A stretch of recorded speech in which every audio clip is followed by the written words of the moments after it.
নমস্কার, সুপ্রভাত।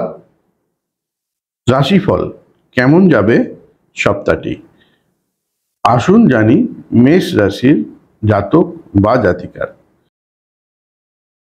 সপ্তাহের মধ্যভাগ পর্যন্ত কাজকর্মে বাধা থাকবে। বিপত্তিতে বিড়ম্বনা, এ সপ্তাহে বিপত্তিতে বিড়ম্বনা হতে পারে। সপ্তাহের শেষ ভাগে আত্মবিশ্বাস বৃদ্ধি হতে পারে। উচ্চতর বিদ্যা অর্জনে মনমতো সুযোগ পেতে পারেন আপনি। বুধবারের পর থেকে আর্থিক দিকে চাপ ধীরে ধীরে কমে যাবে। 17, 19, 18 দিনটি ভালো, রং সাদা। বৃষ রাশির জাতক বা জাতিকার কেমন যাবে সপ্তাহটি। পারিবারিক ক্ষেত্রে দিশাহীনতায় মানসিক অস্থিরতা বাড়বে। কাজকর্মে কিছুটা এলোমেলো ভাব দেখাচ্ছে। উচ্চপদস্থ ব্যক্তিদের সঙ্গে মনোমালিন্য হতে পারে, এটা কিন্তু এড়িয়ে চলুন। সপ্তাহের শেষ ভাগে আর্থিক উন্নতি হবে। লেখাপড়ার ফল প্রাপ্তির যোগ ভালো। 20, 19, 18 ভালো, রং সাদা। মিথুন রাশির জাতক বা জাতিকার কেমন যাবে সপ্তাহটি। কর্মস্থলে উপরওয়ালার সঙ্গে মতান্তরের জন্য উচ্চপদস্থ ব্যক্তিদের রোষের শিকার হতে পারেন। একাধিক পদ থেকে আয় বৃদ্ধি পাবেন। স্ত্রীর সূত্রে, আরে বাপরে, এটা ভালো খবর, স্ত্রীর সূত্রে অর্থপ্রাপ্তি হতে পারে। উচ্চশিক্ষায় অনুকূল। স্বাস্থ্য মন্দের ওপর ভালো, আঘাত লাগার যোগ রয়েছে, সাবধানে থাকবেন। 22, 21, 20 ভালো, রং সবুজ। কর্কট রাশির জাতক বা জাতিকার কেমন যাবে সপ্তাহটি। গৃহ নির্মাণের জন্য প্রয়োজনীয় অর্থের সংস্থান হতে পারে। গৃহ নির্মাণের জন্য প্রয়োজনীয় অর্থ সংস্থান হতে পারে। কর্মক্ষেত্রে কথাবার্তা ঘরে বাইরে অসম্পূর্ণ থেকে যেতে পারে। দিশাহীন পরিস্থিতি এই সপ্তাহে চলতে পারে। ধনাগম আসতে পারে। শরীর স্বাস্থ্য খারাপ যেতে পারে। ওভারঅল ভাগ্য 40% ভালো। দিন 17, 22, 23 ভালো, রং কালো। সিংহ রাশির জাতক বা জাতিকার কেমন যাবে সপ্তাহটি। শত্রুর বিরুদ্ধে কঠিন ব্যবস্থা গ্রহণ করতে গিয়ে অপদস্থ হতে পারেন। শত্রুর বিরুদ্ধে কঠিন ব্যবস্থা করতে গিয়ে অপদস্থ হতে পারেন। কাজকর্ম ও ব্যস্ততায় সপ্তাহটি কাটবে। শরীর ভোগাতে পারে। গৃহ ও পরিবারে শান্তির অভাব। ব্যবসা ও পেশার ক্ষেত্রে শুভ সপ্তাহ। বিদ্যাচর্চা ও মনোযোগের অভাব। ভাগ্য 60% ভালো, রং অরেঞ্জ। কন্যা রাশি কেমন যাবে সপ্তাহটি। কর্মস্থলে যারা চক্রান্ত করে তাদের বিরুদ্ধে মাথা ঠান্ডা রেখে মোকাবিলা করুন। বাক্য অর্থাৎ কথাবার্তায় সংযত হন। স্নেহভাজন কেউ যাকে খুব ভালোবাসেন তার থেকে আঘাতপ্রাপ্তির যোগ রয়েছে, মানসিক আঘাতপ্রাপ্তির যোগ রয়েছে। উচ্চশিক্ষা ও গবেষণায় উল্লেখযোগ্য অগ্রগতি হতে পারে। রং সবুজ। 18, 19, 20 যাবে ভালো। তুলা রাশির জাতক বা জাতিকার কেমন যাবে সপ্তাহটি।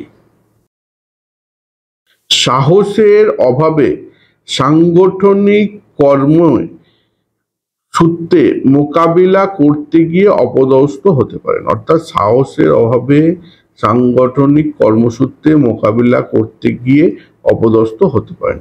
বড় কোনো ব্যবসায়িক সিদ্ধান্ত এ সপ্তাহে না নেওয়াই ভালো। উচ্চশিক্ষায় মনের মতো ফল প্রাপ্তির যোগ দেখাচ্ছে। স্বাস্থ্য সামান্য খারাপ যেতে পারে। 20, 21, 22 ভালো, রং কালো। বৃশ্চিক রাশির জাতক বা জাতিকার কেমন যাবে সপ্তাহটি।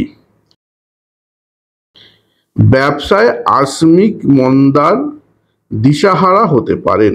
ব্যবসায় আকস্মিক মন্দায় দিশাহারা হতে পারেন।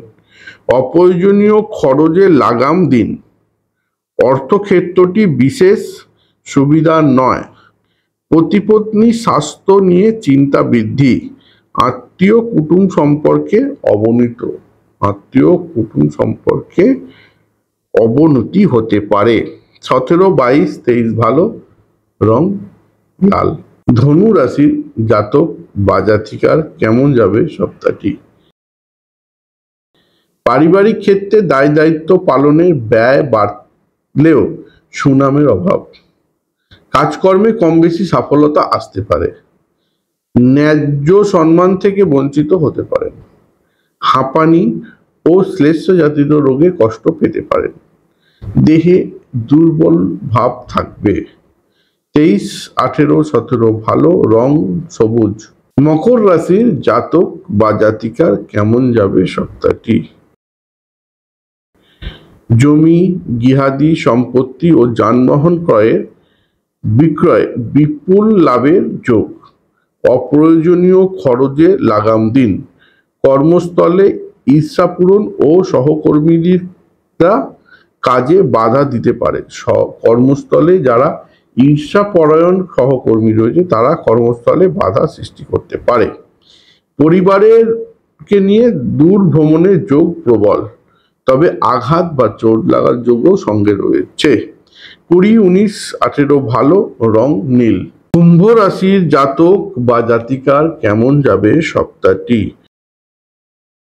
উচ্চপদস্থ ব্যক্তিদের সহযোগিতায় কর্মে বাধা ধীরে ধীরে কাটিয়ে উঠতে পারবেন।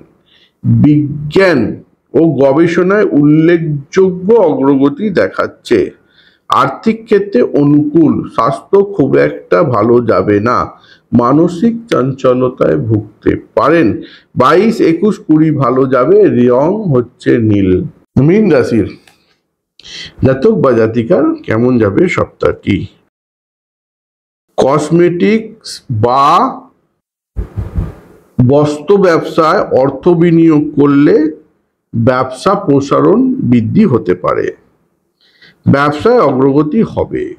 ওষুধ, ভেষজ দ্রব্য, শস্য ব্যবসায় বিশেষ শুভ। রাজনীতিকদের পক্ষে সময়টি অনুকূল। উপার্জন বাড়বে। ধর্মকর্মে মন যাবে, রং সাদা। 17, 22, 23 দিনটি ভালো।